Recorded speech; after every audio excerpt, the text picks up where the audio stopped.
In today's lecture, we are going to start with electromagnetic waves and its properties. Electromagnetic waves में हमने क्या करना है? It is a wave which is made up of oscillating electric and magnetic field. Oscillating means both of them are varying with time. Electric and the magnetic component constitutes electromagnetic waves. Both of them, both of these two waves are made up of oscillating factor. That is, these two factors, electric and the magnetic field, varies with time. So the electromagnetic waves are produced by oscillating electric and the magnetic field. Now, the properties of the electromagnetic waves are: first is, it is transverse wave. That is, electric field, magnetic field and the direction of the propagation are perpendicular to each other. Electric field, magnetic field, these two oscillating field constitutes an electromagnetic wave, and of course the direction of propagation of the wave, electric vector and the magnetic part, all these three forms orthogonal pair of these three vectors which are perpendicular, or we can say the mutually perpendicular to each other. All these three are mutually perpendicular to each other. Speed of electromagnetic waves in vacuum is given by C equals 1 upon under root epsilon naught mu naught, which is equals to 3 into 10 raised to the power 8. You can easily prove by substituting the value of mu naught and epsilon naught in it. By substituting the value of mu naught, 4 pi into 10 raised to the power minus 7 and epsilon naught 8.85 into 10 की power minus 12, you will get, उनको multiply कर दो और उसका square root ले लो, you will get the value of C, that is 3 into 10 raised to the power 8 meter per second. It is in vacuum. The speed of electromagnetic wave in vacuum. Now, the speed of electromagnetic wave in a medium is V is equals to 1 upon epsilon mu, where this epsilon is given as mu naught epsilon r. Similarly, mu की जगह पे भी substitute कर सकते हो और epsilon की जगह पे भी in terms of their relative constants. This is mu r. Relative constants का मतलब क्या होएगा? For any medium we use relative term, that is relative with respect to the other medium. जब आपने म्यू नॉट और एप्सिलॉन नॉट लिया था तो वैक्यूम के लिए था. जब हमने किसी भी मीडियम के लिए लेना है तो यहाँ पे कौन सी टर्म इंट्रोड्यूस हो जाएगी? Mu r and epsilon r. And mu r आपके पास जो लिखा हुआ है इंटू एप्सिलॉन आर, इन दोनों को मल्टीप्लाई करें और म्यू नॉट और एप्सिलॉन नॉट को मल्टीप्लाई करें, जो इन आर यानी जिस मीडियम में ये वैल्यू दी होएगी वो, और जो वैक्यूम में वैल्यू दी होएगी वो, you will get V equals 1 upon square root epsilon and mu.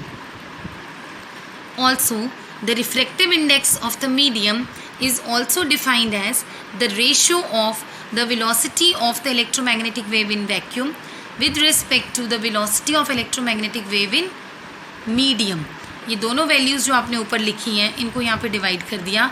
You will get square root of mu r and epsilon r, right? The electromagnetic waves being transverse wave, it can be polarized, and sound waves is longitudinal in nature, so it is unpolarized. Polarized और unpolarized का meaning क्या होता है कि अगर कोई light unpolarized है तो उसके केस में उसकी वाइब्रेशंस ऑल डायरेक्शंस में होती है. पार्टिकल की, particle is vibrating in all directions, ये वाली ऑल डायरेक्शंस में वाइब्रेट करे. This is unpolarized. अगर आप इसे पोलराइज्ड में कन्वर्ट करते हो then it vibrates only in one direction. This is polarized and this is unpolarized. If the direction of vibration of the particle is restricted in one direction, then it is called as polarized. If it is in all the direction, then it is called as unpolarized. Now, the wave equation for electric component of electromagnetic wave is given as E is equals to E naught sine omega t plus minus kx, and magnetic component can be written as B is equals to B naught sine omega t plus minus kx. कल की video में आपको बताया था x का sign अगर plus होएगा तो wave is travelling in negative direction of x axis, और अगर x का साइन माइनस होएगा the wave is propagating in positive direction of the x axis. The ratio of E naught and B naught is equals to C, that is the velocity of the wave.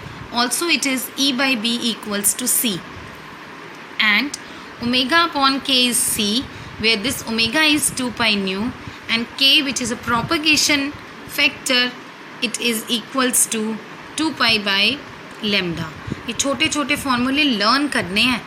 इन फॉर्मूलों के basis पर ही इसी chapter में numericals हैं.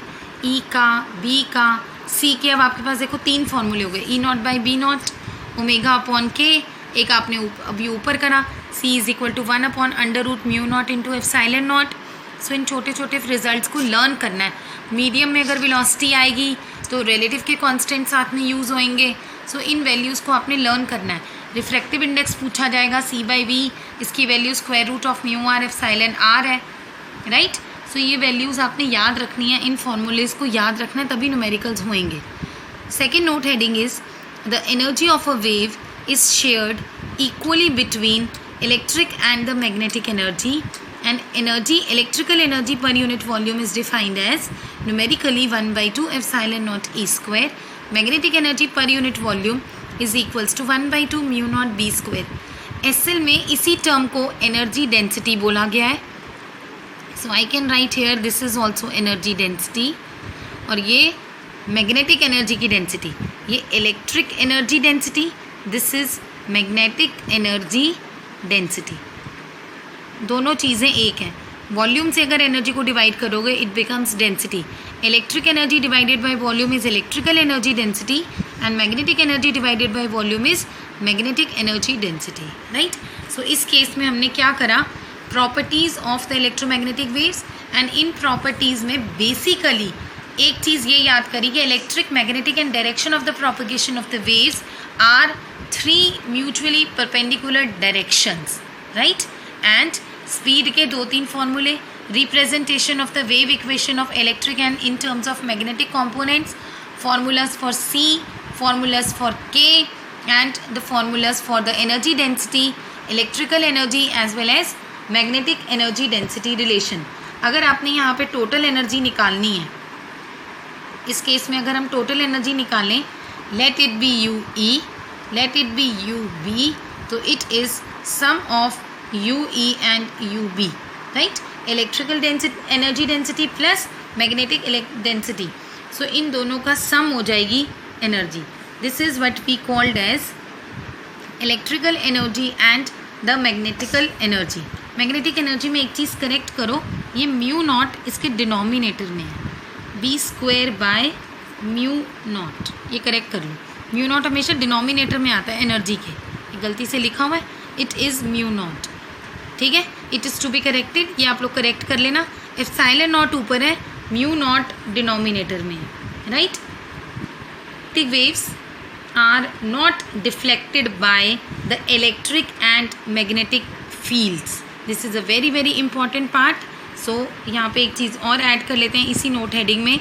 Note heading number 3 एक चीज़ और लिख रहे हैं, electromagnetic waves are not deflected by, exam में 1 मार्क का क्वेश्चन आया हुआ है, so I am adding it, by electric और magnetic fields.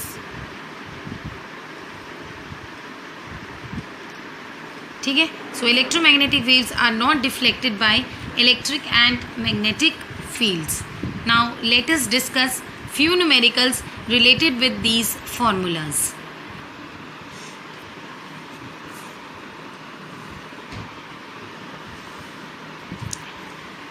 Now this question is from NCERT. A plane electromagnetic wave of frequency 25 megahertz traveling in free space in x direction at a particular time in space E is given as this, J vector दिया हुआ है आपको, या that is it is along Y axis, what is B at this point. So मुझे B निकालना है. E आपको given है, magnitude wise it is 6.3. So E by B की रेशो सी था, so B is equal to E by C. E को 3 × 10⁸ से divide करा तो बी आ गया. अब मुझे बी की डायरेक्शन चाहिए. वेव जा रही है एक्स डायरेक्शन में, ई इलेक्ट्रिक फील्ड की डायरेक्शन है जे, तो नो डाउट बी की डायरेक्शन क्या आएगी, Z, because all these three are the direction of wave. E and B are mutually perpendicular vectors, therefore the direction of the B is along Z axis. इन्होंने इसे ऐसे prove करा है कि जो बी की डायरेक्शन है it is perpendicular to the direction of E as well as the direction of the propagation of the wave. तो दोनों पे perpendicular है. So J cross K is I, that is the direction of B is along K, along the Z axis. इसे आप directly भी लिख सकते हो, need not to explain it. The next question is the magnetic field in a plane electromagnetic wave is given by By equals to this much. Question में given है. आप x का साइन भी देख लो, प्लस है. अगर प्लस है तो the wave is moving along negative x axis. What is the wavelength and the frequency. Write the expression for the electric field as well. B के लिए एक्सप्रेशन दिया है, मुझे ई के लिए एक्सप्रेशन लिखना है और वेवलेंथ और फ्रीक्वेंसी कैलकुलेट करनी है. बी का ये एक्सप्रेशन है, इसको स्टैंडर्ड इक्वेशन के साथ कंपेयर करा. कंपेयर करने के बाद आपके पास क्या आएगा, एक्स का कोफिशिएंट क्या है, 2π/λ. सो यहाँ पे x का कोफिशिएंट है 0.5 × 10⁻³ सो 2π/λ इज इक्वल टू 0.5 × 10⁻³ इसको सिंप्लीफाई करोगे तो आपके पास बेटे लैम्डा आ जाएगा. लैम्डा आएगा तो फ्रीक्वेंसी भी निकल जाएगी, राइट. और फ्रीक्वेंसी इन दोनों को कंपेयर करके भी निकाली जा सकती है. 2π nu is equals to 1.5 × 10⁻11. In that way we can easily calculate the frequency. Second part इस क्वेश्चन में आपको इक्वेशन दी हुई है बी के लिए, मुझे इक्वेशन निकालनी है ई के लिए. इक्वेशन को अगर हम कंपेयर करें तो उस इक्वेशन में बी नॉट क्या दिया है, 2 × 10⁻⁻7, जो साइन के आगे लिखा हुआ है. दोबारा आपको शो कर रही हूँ, जो साइन के से आगे लिखा हुआ है, this is B naught. B equals to B naught sine, right. और ये उसका एंगल है, ये वाला जो एंगल है, राइट. सो यहाँ पे हमने क्या करा, B naught is equal to 2 × 10⁻⁻7 tesla. E क्या होएगा, सी इंटू बी, बिकॉज अभी फॉर्मूला पढ़ के आए हैं, E by B is C, so E is equal to C into B. इस वैल्यू को सी से मल्टीप्लाई कर दिया, you will get E naught. So E के लिए क्या एक्सप्रेशन होएगा, ई नॉट साइन, ये जो उसका एंगल था वो तो वही रहेगा, वोल्ट मीटर इनवर्स. और electric field is perpendicular to the direction of x, और मैग्नेटिक फील्ड आपको दी हुई थी वाई के अलॉन्ग. तो नो डाउट जो इलेक्ट्रिक फील्ड होएगी वो जेड के अलॉन्ग होएगी, because all these three are perpendicular to each other. E Z equals to this much. Next is, this is also NCERT question. Light with an energy flux of 18 watts/square centimeter falls on a non-reflecting surface at normal incidence. If the surface area is 20 cm², find the average force exerted on the surface during 30-minute time span. Flux आपको दिया 18 Watt/centimeter-2. इसे convert कर लेते हैं, what cm-2 को joule पर second पर cm². मैंने वॉट की जगह पे जूल पर सेकेंड पुट किया बेटे. एरिया कितना दिया हुआ 20, टाइम दिया हुआ 30 मिनट्स, उसको सेकेंड में कन्वर्ट कर लिया. एनर्जी का फॉर्मूला होता है flux into time into area. So you will gate 18 into 1800 into 20, you will obtain the total energy. Now for momentum और एनर्जी के रिलेशन से अगर कंपेयर करें तो P is equals to energy divided by C. So जो आपने energy निकाली उसको डिवाइड कर दिया C से.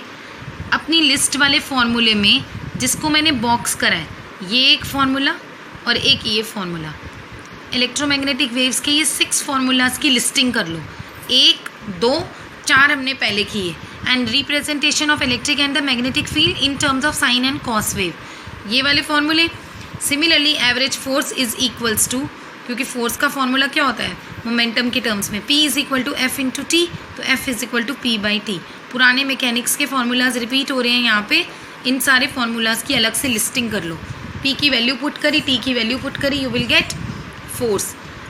Because surface is a perfect reflector, the change in momentum is, दोनों में चेंज है, जाने वाला और वापस आने वाला. इसकी डायरेक्शन प्लस p, आने वाले की minus p. Plus p minus of minus p, it is 2p. 2 into p. p की वैल्यू बेटे क्वेश्चन में आपको गिवन है, वो आप कैलकुलेट करो.